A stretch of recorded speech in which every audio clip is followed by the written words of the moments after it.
Who is Not Afraid of Sharks by Katie and Kevin Tsang. Chapter 1. My history as a certified, definitely not afraid ghost hunter. My name is Sam Wu, and I am not afraid of sharks, or ghosts, or anything else, no matter whether a certain someone, that someone being Ralph Philip Zinkerman III, might tell you.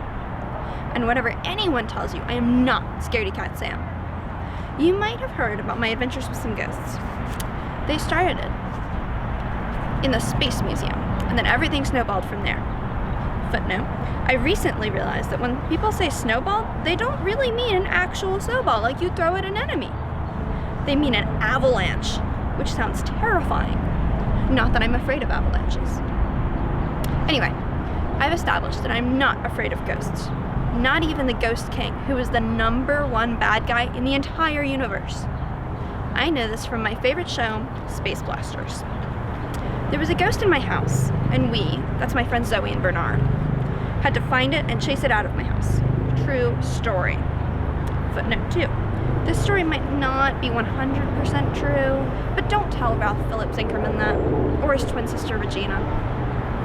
We even have the ghost hunter certificates to prove it. Back to me being brave. I'm so brave that my sidekick is an actual, genuine, man-eating snake named Fang. Footnote: Fang doesn't actually have fangs, and I've also never seen him eat a man, but that isn't important. The important thing is that Fang is an actual snake, and he's my very scary sidekick. Not scary to me, scary to everyone else. Except to my little sister Lucy, who is apparently not afraid of anything. I thought that by proving I wasn't afraid of ghosts, nobody would call me Scaredy Cat Sam anymore. I was wrong. It was just the beginning of proving how not afraid I am. Because after the ghosts came the sharks. Chapter 2. One Fish, Two Fish. After the incident at the Space Museum, which won't be spoken of, it involved me, an astroblast simulator, and a change of trousers. I had to prove my bravery by getting a sidekick snake and becoming a certified ghost hunter. It's kind of a long story.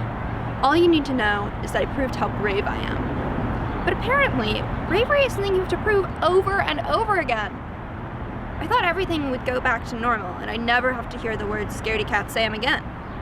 But then we had a second school trip to the aquarium, and that was when things really went wrong. Footnote: but not quite as wrong as they went at the Space Museum. Maybe they should stop going on school trips. It should have been a perfect day. I wasn't 100% sure what to expect at the aquarium, but my best friend Bernard swore it was going to be amazing.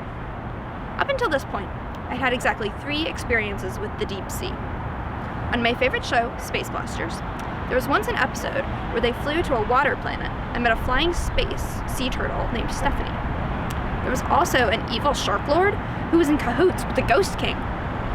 Footnote: he's the #1 enemy in the universe, according to Captain Jane, Spaceman Jack, and me.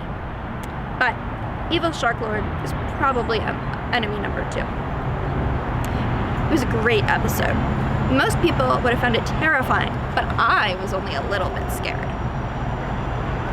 Number 2, the beaches in Hong Kong, where my family is from, very sensibly have shark nets to keep out the sharks.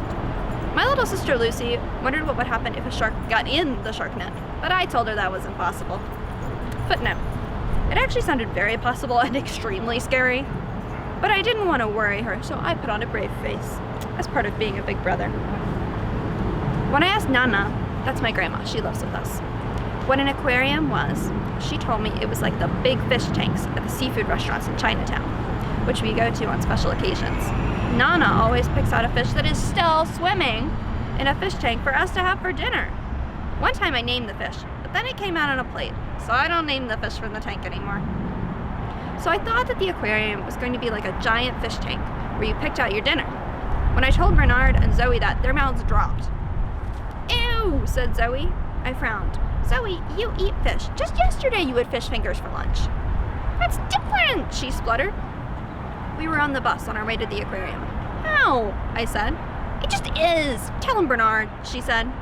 Bernard frowned and then took out his thinking glasses. He only wears them when he's thinking very hard. "Well," he said, Fish fingers come in a box, so obviously it is a completely different thing. Yeah, said Zoe. And fish don't even have fingers.